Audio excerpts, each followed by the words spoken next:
प्रिय भक्तों, आप सभी का हमारे YouTube चैनल भक्ति एक साधना में स्वागत है।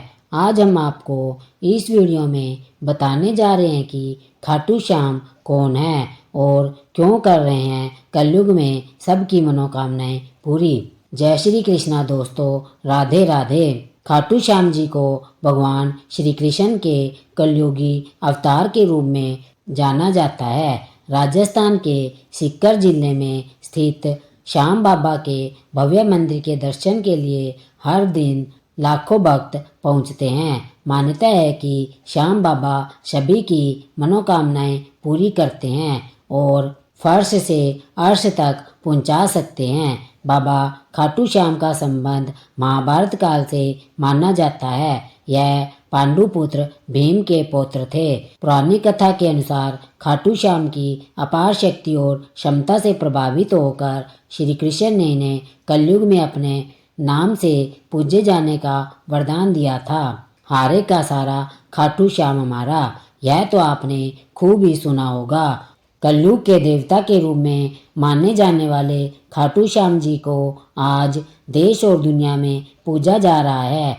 खाटू श्याम को भगवान कृष्ण का चमत्कारी रूप भी माना जाता है और कहते हैं कि जो भी बाबा के दरबार यानी खाटू श्याम मंदिर में सच्ची भावना के साथ मनोकामना लेकर आता है, उसकी हर इच्छा खाटू श्याम जी पूरी करते हैं। लेकिन अक्सर लोगों के मन में यह सवाल रहता है कि आखिर इन्हें कलयुग में खाटू श्याम जी क्यों कहा जाता है और इन्हें हारे का सारा क्यों कहते हैं। अगर आप भी यह सब सोच रहे हैं तो चलिए बताते हैं आखिर क्या है इनके पीछे की कहानी। खाटू श्याम असल में भीम के पोते और घटोत्कच के बेटे बर्बरिक है। इन्हीं की खाटू श्याम के रूप में पूजा की जाती है। बर्बरिक में बचपन से ही वीर और महान योद्धा के गुण थे और इन्होंने भगवान शिव को प्रसन्न कर उनसे 3 अभेद बाण प्राप्त किए थे।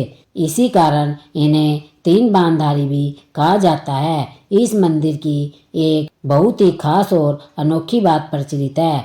कहा जाता है कि जो भी इस मंदिर में जाता है उसे बाबा श्याम का हर बार एक नया रूप देखने को मिलता है। कई लोगों को उनके आकार में बदलाव नजर आता है। महाभारत के युद्ध के दौरान बर्बरिक ने अपनी माता अहिल्यावती के समक्ष इस युद्ध में जाने की इच्छा प्रकट की। जब मां ने इसकी अनुमति दी तो उन्होंने माता से पूछा, मैं युद्ध में किसका साथ दूं?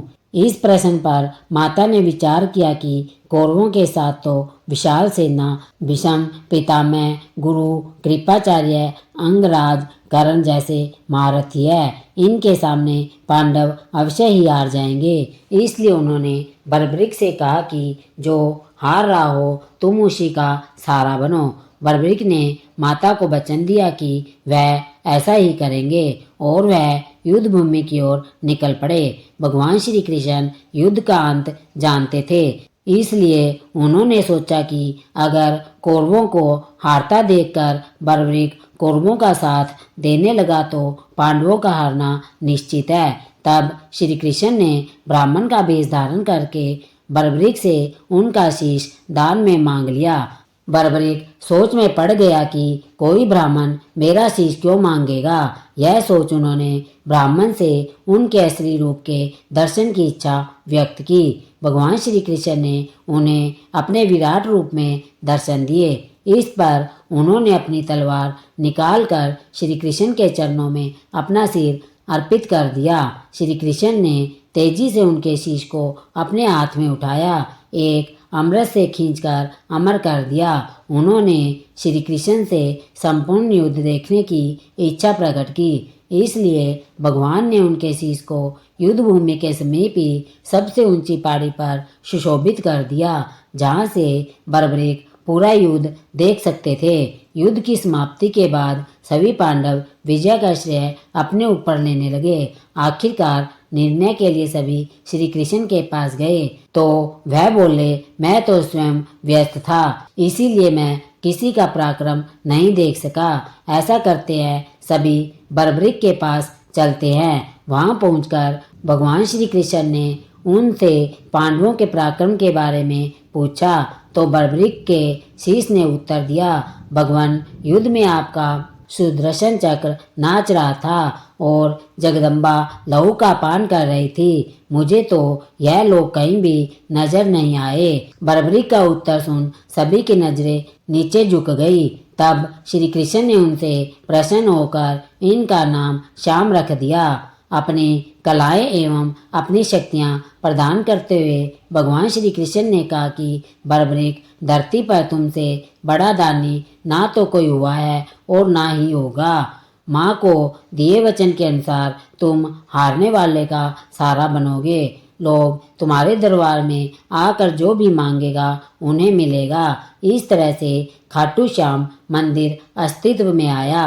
आइए सुनते हैं खाटू श्याम बाबा बर्बरीक की कथा।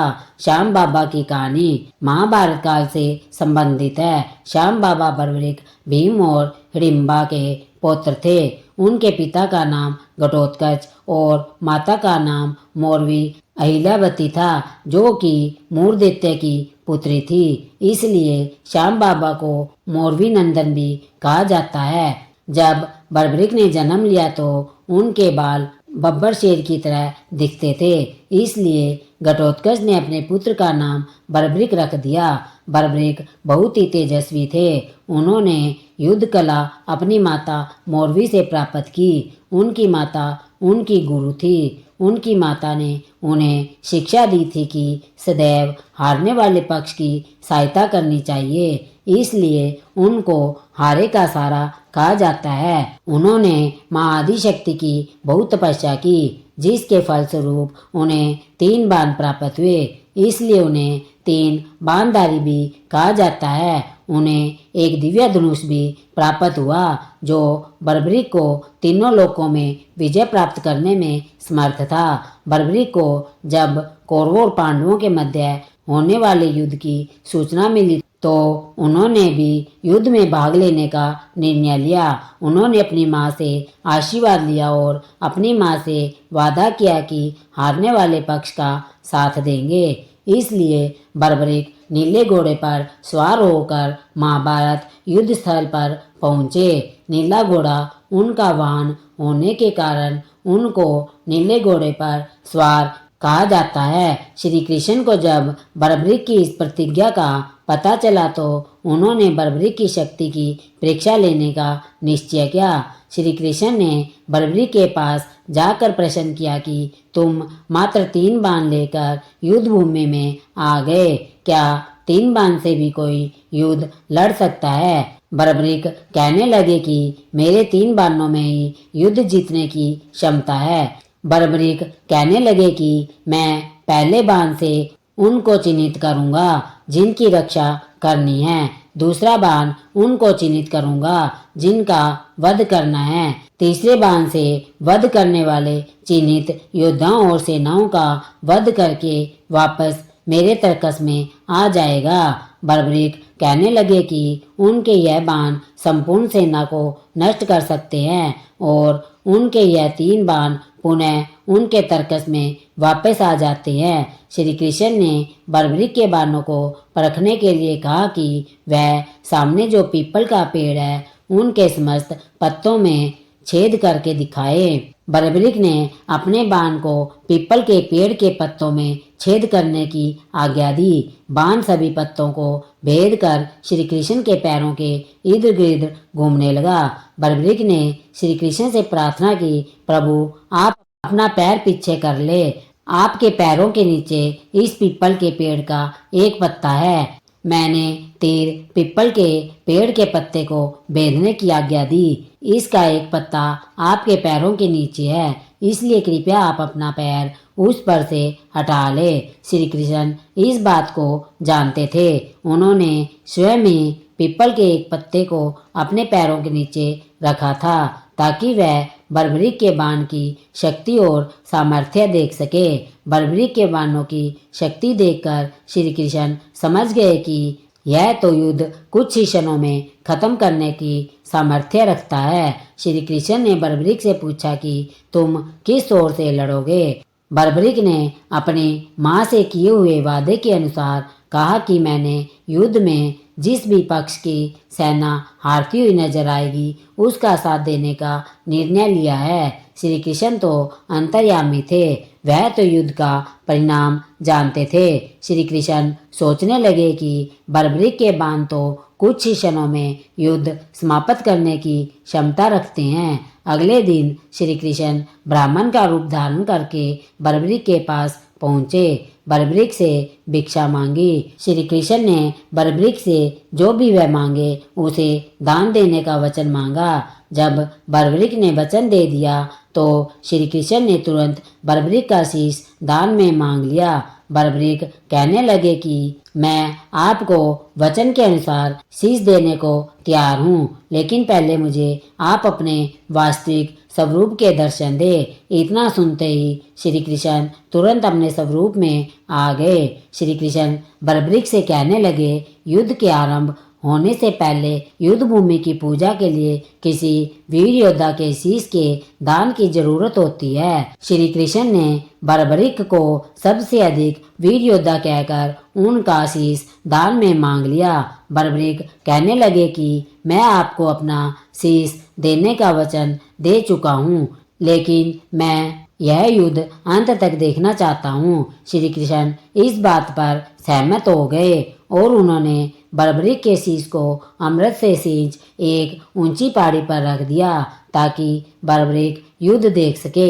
बर्बरीक के कटे हुए शीश ने युद्ध को अंत तक देखा और गर्जना करता रहा। भगवान श्री कृष्ण ने श्याम बाबा बर्बरीक के बलिदान से प्रसन्न होकर वरदान दिया कि कलयुग में तुमको मेरे श्याम नाम से जाना जाएगा। ऐसा माना जाता है कि बर्बरीक का शीश खाटू नगर वर्तमान राजस्थान राज्य के सीकर में दफनाया गया था, इसलिए इन्हें खाटू श्याम नाम से जाना जाता है।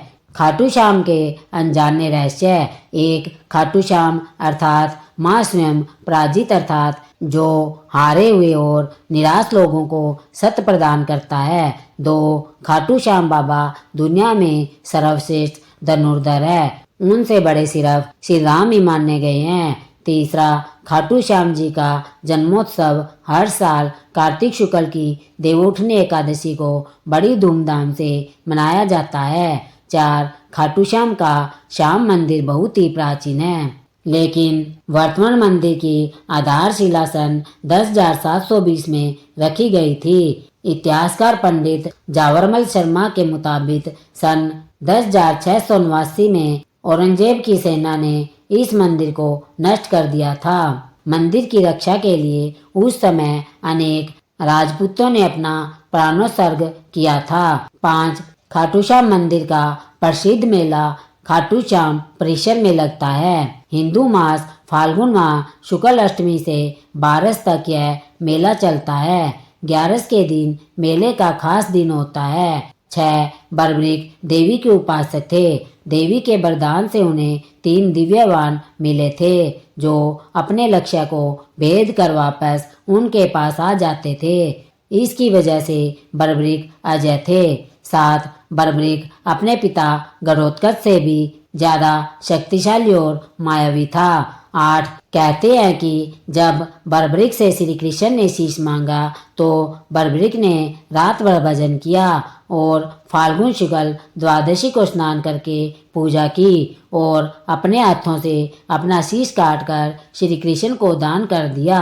9, शीश दान से पहले बर्बरीक ने महाभारत का युद्ध देखने की इच्छा जताई थी। तब श्री कृष्ण ने उनके शीश को एक ऊंचे स्थान पर स्थापित करके उन्हें अवलोकन की दृष्टि प्रदान की। 10, युद्ध समाप्ति के बाद जब पांडव विजय श्री का श्रेय देने के बाद वाद विवाद कर रहे थे तब श्री कृष्ण ने कहा कि इसका निर्णय तो बर्बरीक का शीश ही कर सकता है।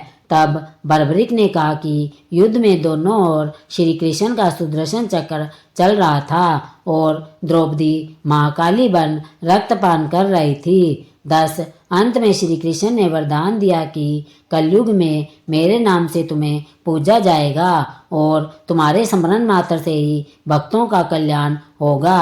11, स्वप्न दर्शनों के उपरांत बाबा श्याम खाटू धाम में स्थित श्याम कुंड से प्रकट हुए थे और श्री कृष्ण शालिग्राम के रूप में मंदिर में दर्शन देते हैं। दोस्तों, अगर आपको यह वीडियो पसंद आई हो तो वीडियो को लाइक करके हमारे चैनल भक्ति एक साधना को सब्सक्राइब करना और कमेंट बॉक्स में जय श्री कृष्णा जरूर लिखना। धन्यवाद। बोलिए बाबा खाटू श्याम की जय हो। हारे का सारा बाबा श्याम हमारा।